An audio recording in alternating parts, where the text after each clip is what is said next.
Yes, ni Patrick Nyamvumba wahoze ari umugaba w'ingabo z'u Rwanda, akaba yasabiwe na leta y'u Rwanda kuba ambasaderi muri Tanzania, aho ashobora gusimbura Fatou Harerimana wari umazeyo umwaka umwe gusa nka ambasaderi. Iki ni kimwe mu byemezo by'inama y'abaminisitiri yari iyobowe na Perezida Paul Kagame yateraniye i Kigali kuri uyu wa kabiri. Iki cyemezo cyatumye kandi hari abibaza cyane ku mpamvu yaba yateye izi mpinduka zihuse. General Patrick Nyamvumba yaragiye kumara hafi imyaka ine yose nta wundi mwanya arashyirwaho kuva akuwe ku mwanya wa minisitiri w'umutekano hari mu kwa kane mu mwaka w'ibihumbi 2020. Umwanya yari amazeho amezi atandatu. General Nyamvumba yari yagizwe minisitiri avanwe ku mwanya w'umugaba mukuru w'ingabo, yari amazeho imyaka itandatu. Iyo minisiteri y'umutekano nayo yari yaravanweho mu mwaka w'ibihumbi 2016 igarurwaho mu mwaka w'ibihumbi 2019 ihabwa Nyamvumba. Nyamvumba abaye undi musirikare wo hejuru ushobora kuba agiye guhagararira igihugu cye nka ambasaderi nyuma ya Major General Karamba muri Ethiopia, General Mushyo Kamanzi mu Burusiya na General Kayonga muri Turukiya. General Nyamvumba yatanzwe n'u Rwanda ngo azasimbure Fatou Harerimana wari uhagarariye u Rwanda muri Tanzania kuva mu ntangiriro z'umwaka ushize, ndetse muri Nzeri ishize mu mwaka ushize nibwo yashyikirije Perezida Samia Suluhu inyandiko zimwemerera guhagararira igihugu cye muri Tanzania. Ngo ubundi muri diaspora kenshi ambasaderi w'igihugu asimbuzwa nyuma y'umwaka umwe. Inama y'abaminisitiri yo kuri wa kabiri rero yasabiye Fatou Harerimana kujya guhagararira u Rwanda muri Pakistan. Fatou Harerimana yoherezwa muri Tanzania yari asimbuye General Major Karamba wari ambasaderi muri Tanzania kuva mu mwaka w'ibihumbi 2019.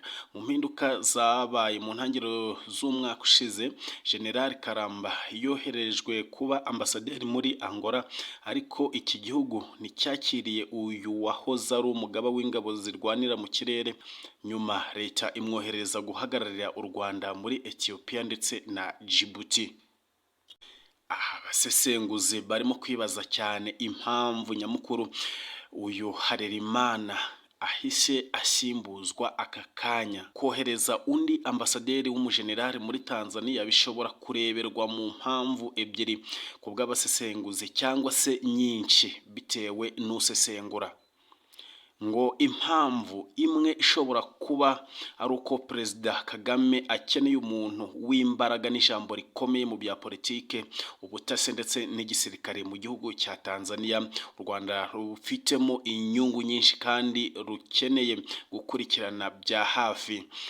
General Nyamvumba ashobora kurusha ibyakorwa na Fatou Harerimana, umunyapolitike wazamukiye mu ishyaka Parti Democratique Idéal PDI, ari naryo yahoze abereye umuvugizi, akaza kuba umusenateri na vice perezida wa Sena. Ngo indi mpamvu ishobora kuba kwigeza hirya no gushakira akazi umujenerali umaze igihe adafite inshingano yahawe, ibizwi cyane nko kwicara ku gatebe, ushobora kuba yaba ikibazo ku butegetsi igihe icyo ari cyo cyose. Tanzania ni igihugu u Rwanda rufitemo inyungu nyinshi mu byiciro bigiye bitandukanye nk'ubukungu, politike y'akarere ndetse n'ibindi. Imibare y'ibigo bishinzwe imisoro n'amahoro hariya mu bihugu byombi yerekana ko hejuru ya 70% by'ibicuruzwa byinjiye mu Rwanda bivuye mu nyanja bikoresheje icyambu cya Dar es Salaam. Ikigo cya Tanzania gishinzwe ibyambu cyitwa Tanzania Ports Authority kivuga ko kandi imizigo y'u Rwanda ica ku cyambu cya Dar es Salaam yavuye kuri toni 1,600,000 mu mwaka w'ibihumbi 2017 ikagera kuri toni 1,366 mu mwaka w'ibihumbi 2021. Tanzania n'u Rwanda binafitanye umushinga w'urugomero rw'amashanyarazi bihuriyeho n'u Burundi ku mugezi wa Rusumo urimo kurangira.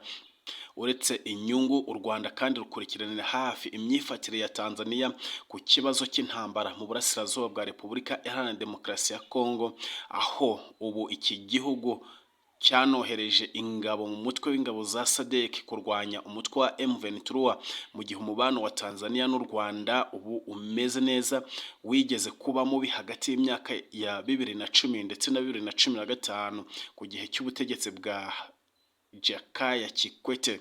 Tanzania rero ni ingenzi muri dipolomasi y'u Rwanda, kandi uhagarariye u Rwanda muri icyo gihugu ni nawe uba aruhagarariye muri Seychelles. Impamvu nyayo y'izi mpinduka zihuse z'abahagarariye ubutegetsi bwa Kigali i Dar es Salaam izwi neza n'uwazigennye